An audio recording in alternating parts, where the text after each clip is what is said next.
channel. I'm Elena, welcome to Sew Projects. Today we are doing something super fun, of course. We are doing a tutorial on how to make your own knickers, and the best thing about it, it's a free pattern. If you go to my description down below, you'll find a link that goes to my newsletter where you can sign up, where you can get the free pattern for the poppy knickers, which is what we are making. So these are the lovely poppy knickers. High waist knickers are basically my favourite style. As you can see, they don't look old granny like, they don't look frumpy, they look super fun and they are super comfy to wear. So in the tutorial we're going to go through how to prepare your pattern, how to sew up your knickers. So with preparing your pattern, you will need to cut and stick the pattern together and find the right size for you, and then we'll get onto the sewing. And as you'll see, it's quite an easy sew. Lots of people have this idea about sewing lingerie that it's hard, you're working with elastics, you're working with stretch fabrics. Yeah, it can be a little bit different, it can take time to get used to, but honestly, it's once you get the hang of just working with the elastics and the stretch fabrics, like there's no stopping you. You'll become very addicted. So I hope you're all gonna join me on my tutorial today. And like I say, go down to the link in description. You can get the free pattern from my newsletter and then we'll get going. So the first thing you'll want to do to prepare your pattern is print all the pattern pages off. There will be 9 altogether, and if you use the page numbers at the bottom of the page, you'll be able to line them up correctly. So page 1, page 2, page 3, page 4, page 5, page 6, and then there's also page 7, 8, 9 underneath those, but my table's not big enough to show you that. You can see where the corners are because there won't be a part of the diamond shape to attach to another piece of paper, so that's how you know where the corners are. So what you'll need to do is cut out the pattern along the box and then tape it all together using the corner diamond shapes. You'll also need to make sure that your scale has printed out correctly, and on top of every sheet there will be a centimetre and inches scale, so you can make sure that when you measure this that it is 1 centimetre and or 1 inch, and if it's not, then you might have to manually scale your pattern.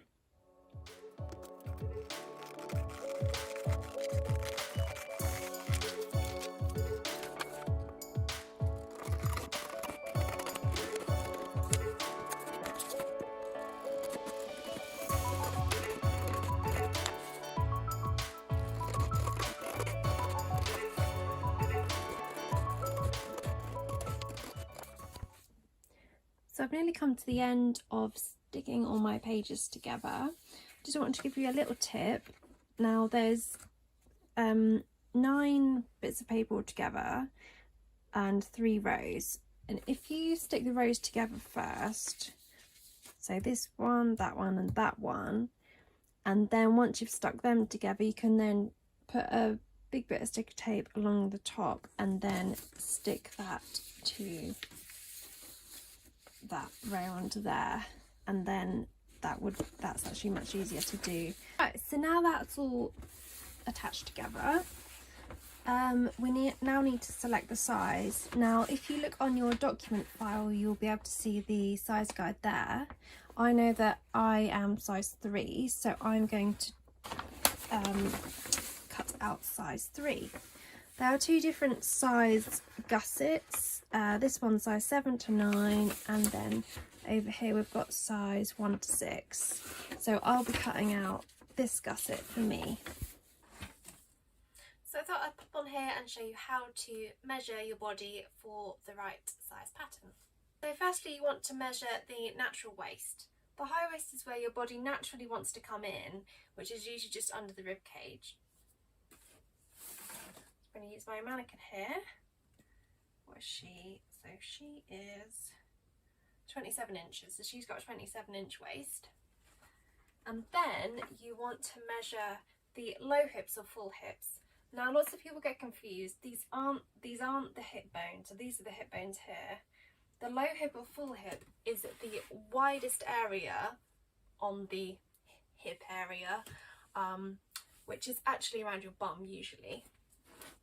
So I'm going to put the tape measure across the pubic bone on the front and across the largest part of the bum on the back.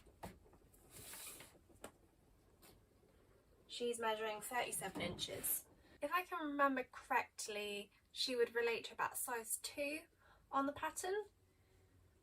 Now, if she had, say, a size 30-inch waist, but a 37-inch low hip, we may then have to blend the sizes. So by that, we would use, say, a size, I think it'd be about the size 3 or size 4, and then we would blend the pattern to about a size 2 at the bottom. I did actually do a tutorial on how to do this. An example was on the willow knickers. I'll put it up in the card so you can find it, but if your body shape is a bit different to how the pattern is made, then you can easily blend the size for yourself. So now you have the patterns all cut out in your size. The next thing you need to do is cut in the notches. So I use this little notch tool that I've got, but you can just use scissors if you don't have a notch tool. I think this one's actually gone a little bit blunt. Oh, it's managed to, it doesn't quite come off, but yeah, so if you just put the notches in, these will help you when you come to sew it. So the next thing you need to do is choose your fabrics. I have chosen 2 fabrics. I'm going to layer this mesh, and then underneath it I'm going to have this really soft stretchy cotton and bamboo jersey. So for the stretch percentage for the pattern, ideally it needs to be 50 to 70% stretch percentage. So you could have something like this fabric on its own. Just bear in mind it's going to be probably come up a tiny bit bigger than if you use a, for instance, a cotton jersey, which is usually 50% stretch percentage. As you see, it's not quite as stretchy. So it just depends how you want it to fit, but also, you know, what fabrics you've got, and just bear that in mind. So yeah, and then I have chosen this navy knicker elastic to go with mine. So now we need to cut out the fabric. So first you'll want to note the main stretch direction on your pattern. So it's going across the body. So the main stretch of this fabric is going across. So I've placed this parallel to the selvage of the jersey. Next thing you need to do is mark your notches. So I've just got a pink dressmaking crayon here. I'm just going to mark the notches on the fabric here. As you can see, I've improvised slightly with my weights. I can only find 2 at the moment. I usually have a few more of them, but I'll have to use my notcher instead. So yeah, so the next thing is you just need to cut it out. I prefer a method of using the rotary cutter on the cutting mat, but you can use pins and scissors and that would be absolutely fine as well.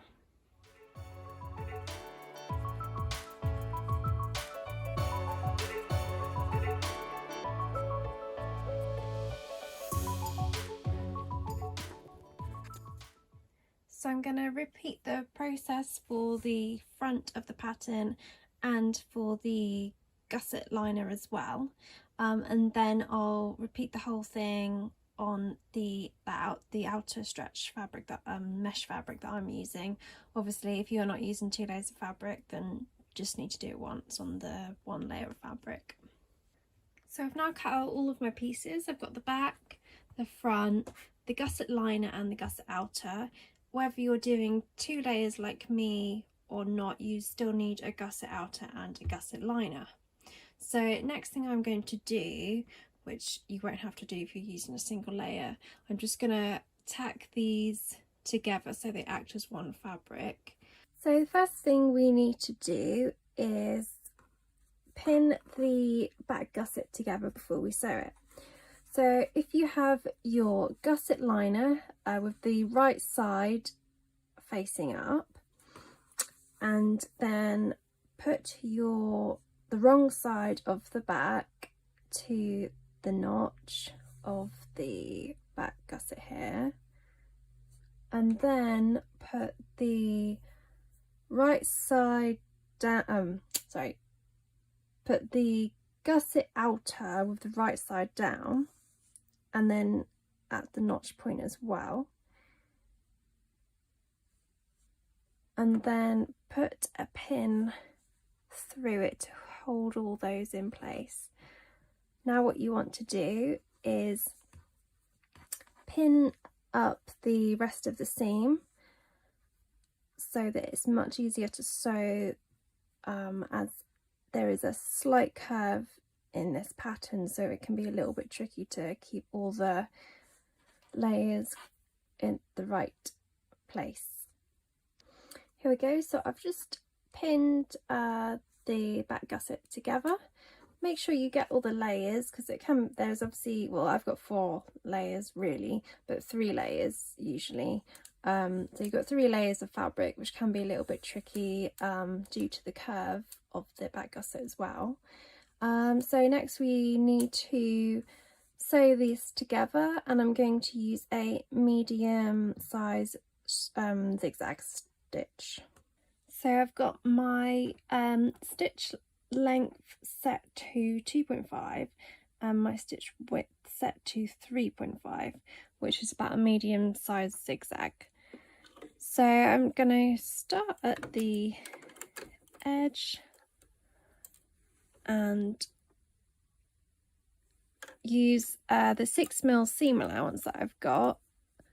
So the furthest that I want the stitch to go is 6mm on the inside here.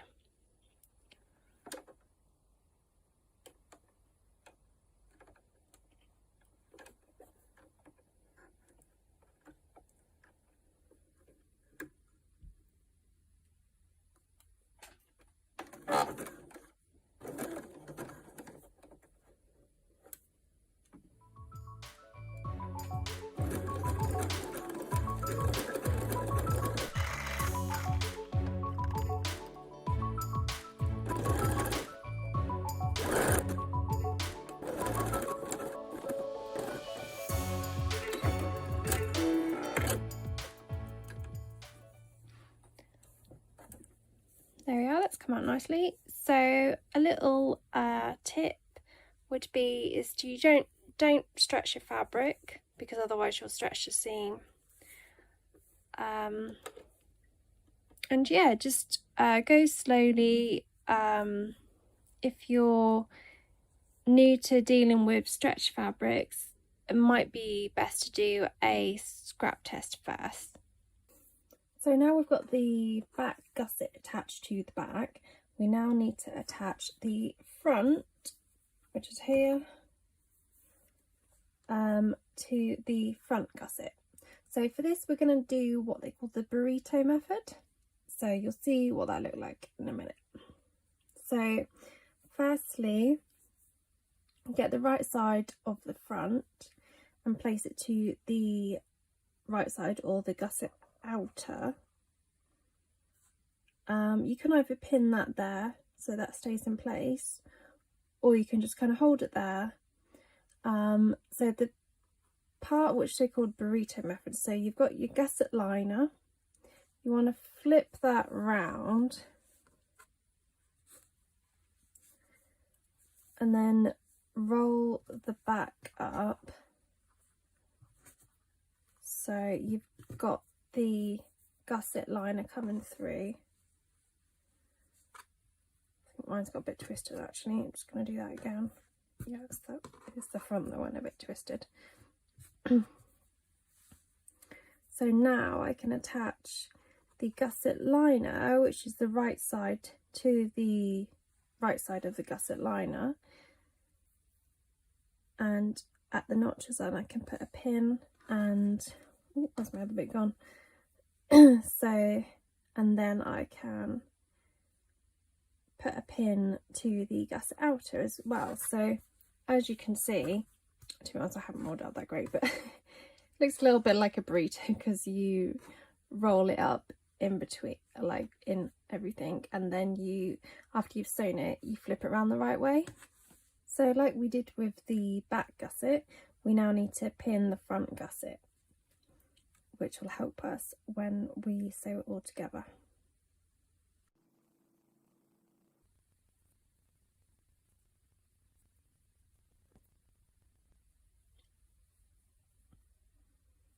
You could just use 3 pins if you wanted, but if you just wanted to be extra sure, you could use another 2 here.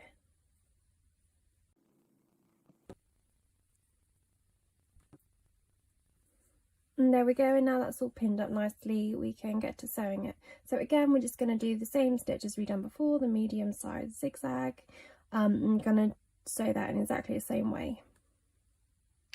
Right, so I've just sewn the front gussets together. I just wanted to show you how you unravel it. So literally, you just take all the bulk out, and I mean it's fairly easy. It just comes out, and yeah. So there's your back, your gusset outer, your gusset liner, and your front all sewn together. So next we need to go on to the side seams. So now you've done this stage, you need to decide whether you'd prefer to put your elastic on the round when the side seams are sewn up, or whether you'd prefer to put your elastic on with the side seams not done up. So I'd say that if you were new to sewing, I would put the elastic on first. And if you're more experienced and you want a more flatter edge, because this will be a little bit bulky, this edge, when you put the elastic on first. But if you put it on after, so if you put the elastic on in the round, then there'll be no seam there. We'll be overlapping it at the gusset, so that will be flatter, so slightly nicer looking, but it depends on your ability. Like I say, beginner, I'd put the elastic on now. More experienced, I would put the elastic on in the round. So for this tutorial, I'm going to put the elastic on in the round.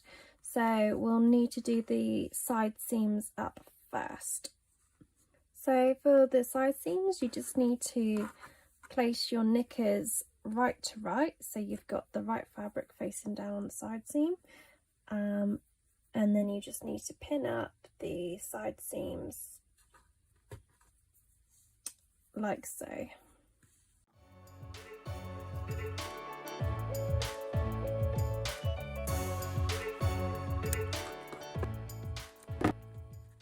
Once you've sewn one side, just repeat the same thing on the other side, because you'll do both side seams at the same time. So I've now pinned both of the side seams up, so I'm just going to sew them. Again, I'm going to use a medium size zigzag stitch with 6mm seam allowance.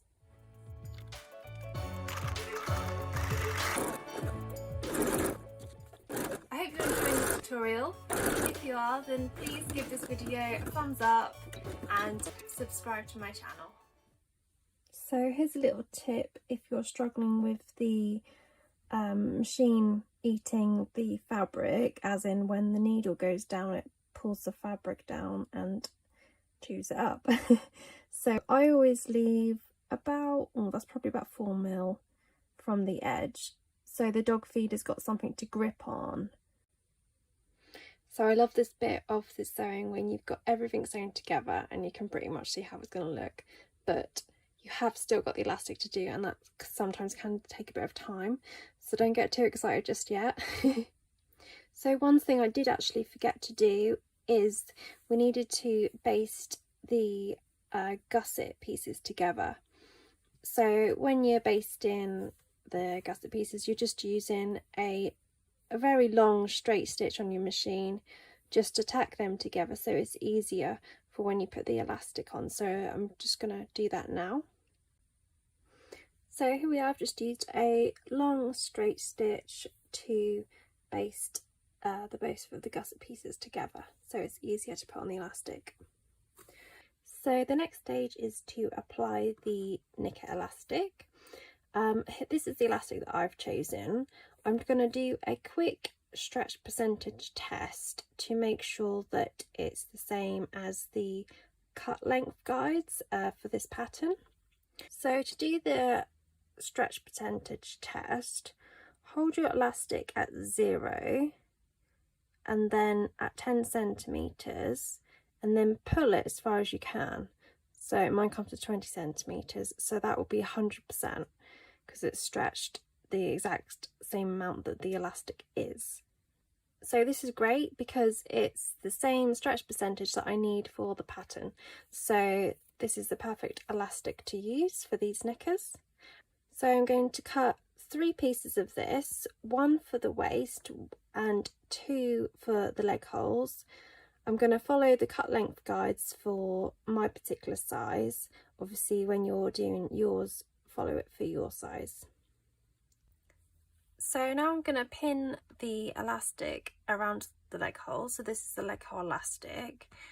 The reason why I'm going to pin it first, it makes it a lot easier to get the tension even around.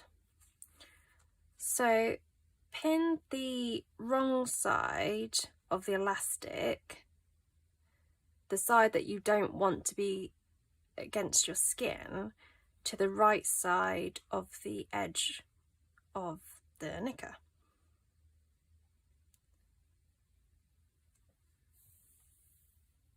Follow it round, make sure it's not twisted, and overlap both of the edges. So I've allowed 1.2 mil, so that's 1.2 mil extra, so that's a 6 mil overlap.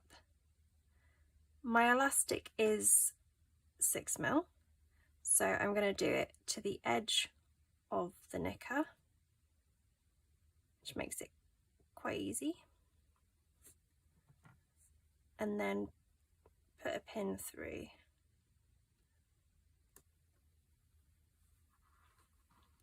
Now what you want to do is do a small zigzag this side and possibly this side as well on the underneath, so you've got 2 small zigzags, but don't go any further. Don't go on the decorative part of the elastic because that bit needs to flip over.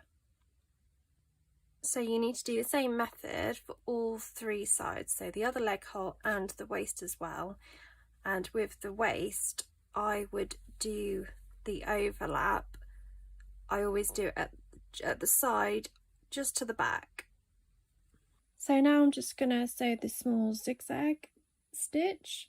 I've got my width on 3 and my length on 1.4. Obviously, if 1.4 is too small of a width for you, then you can use a slightly longer one.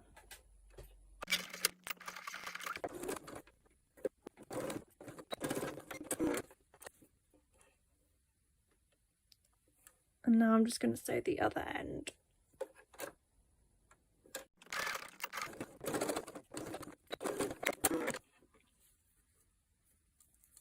Okay, so there will be a bit of a overlap there. You can always stitch them together with the small zigzag stitch. So I've now got the elastic attached at all the points that I said I was going to do.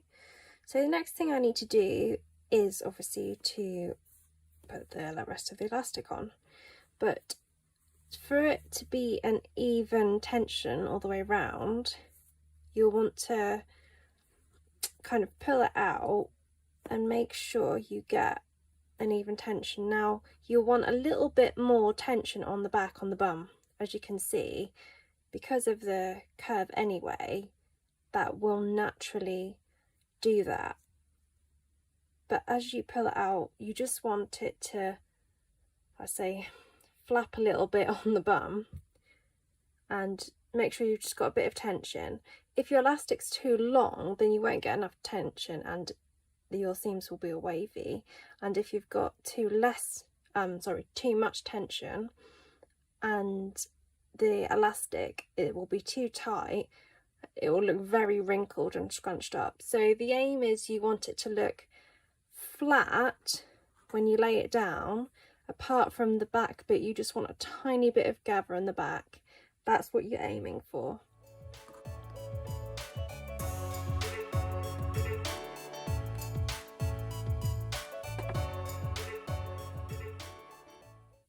Then if you want, you can put another pin in the middle here and here at the back if you feel like you need more pins in. And once you've done that, repeat the process all the way around on the other leg holes and the waist as well. On the waist, you'll want generally an even tension all the way around. I would say you might want a tiny little bit more on the back. So I've now pinned the elastic on in all the places that I want it. I've kind of tested the tension on the back, so that on the back feels about right to me, whereas there's slightly less on the front because you don't need as much as on the front. So this is called pin and quartering. So you pin at the half and then you pin at the quarter. So if you ever hear that term, this is what it means. So for this stitch, I'm going to sew a small to medium size zigzag on the inside of the sew part of the elastic. You don't want to go over on the decorative side because that's the side that's going to flip over in a minute. So this is called the first pass of elastication.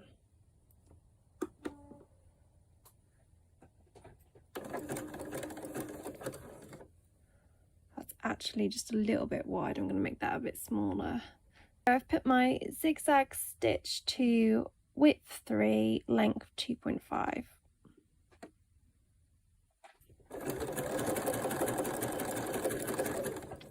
So as you sew, obviously pull the elastic as it's where it's pinned.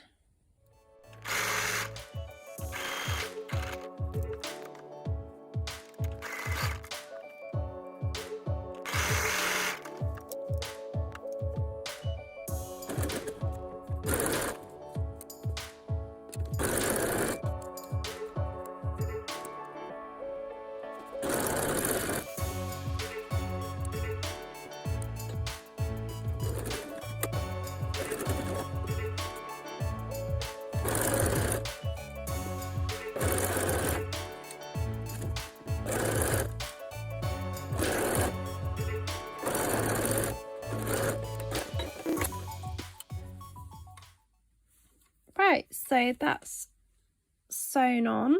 That's looking quite nice. I'm going to repeat the process on the other leg hole and the waist. So I've now sewn the first pass of elastication. The next thing you need to do is go round the edges and cut everything that comes out from the elastic edge. So you've got the seams, the gusset seams will come out a little bit, and sometimes you'll get a little bit of fabric. I mean, it depends on what your knicker elastic width is, but even still, you just want to make sure that that's not coming out from the edge, because when you flip it over, you'll see a little bit and it just won't look as tidy. So I'm going to go through now and cut all away all of the part that is just peeping through.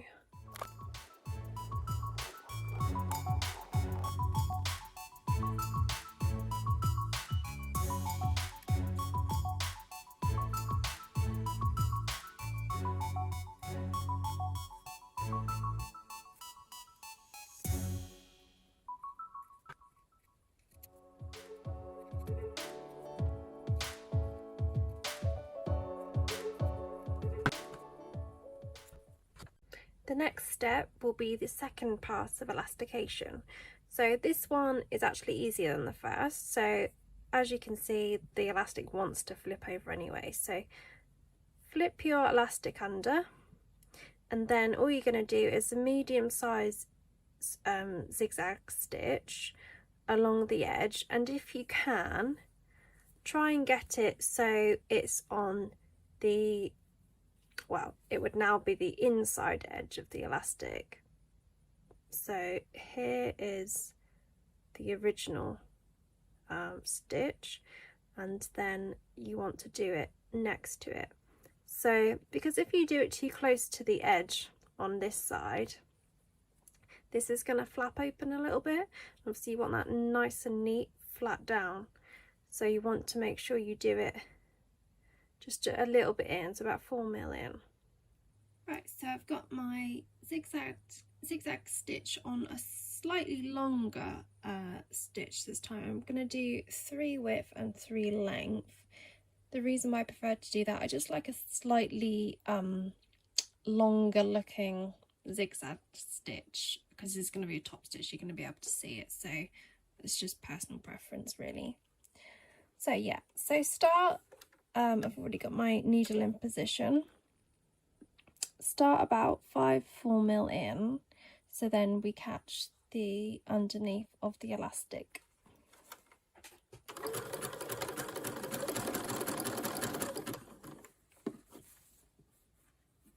So you just fold in the elastic edge down.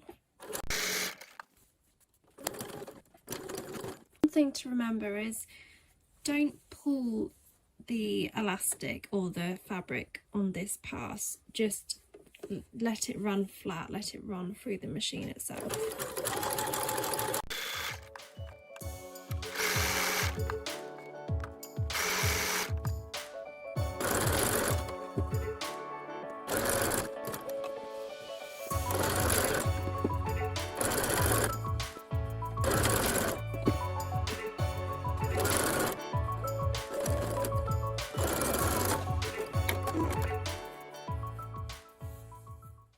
Okay, so this is how it's going to turn out, and you can see the zigzags, so that's all nice and flat, and you've got no the underneath fabric coming through, which looks really neat. So here we are, here is the almost finished knicker. So the last thing we need to do, this is, I wouldn't say you have to do this, but I prefer to just do it. If you've got a large decorative edge of elastic like mine, then you'll probably want to do it, but if you've just got a plain edge, then you don't need to. So as I said earlier, you can zigzag these parts together so they don't maybe fray in the wash, or so they're attached together and they're all secure. So I'm just going to put a small zigzag on this side and then a small zigzag on that side, attaching them too. And also obviously go through and take off all your threads, which I've just done, and you're almost finished.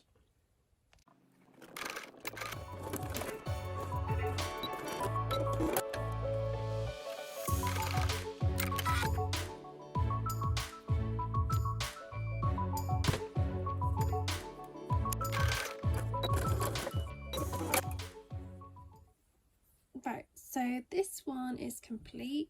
I just have a little problem there with the needle taking the elastic down into the bed of the machine. If you've got that problem, then just start a little way in, go forward and then go back, and then that should work.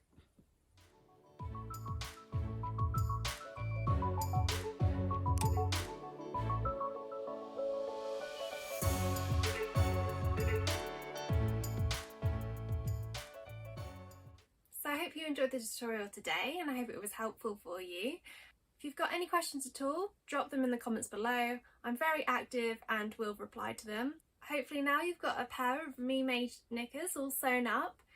I would absolutely love to see what you have made. If you're on Instagram, then please tag me. I'm at SewProjects. Use the hashtag Poppy High Waist Knickers. If you enjoyed this tutorial, don't forget to give it a thumbs up and subscribe to the channel. Thanks so much for watching, guys.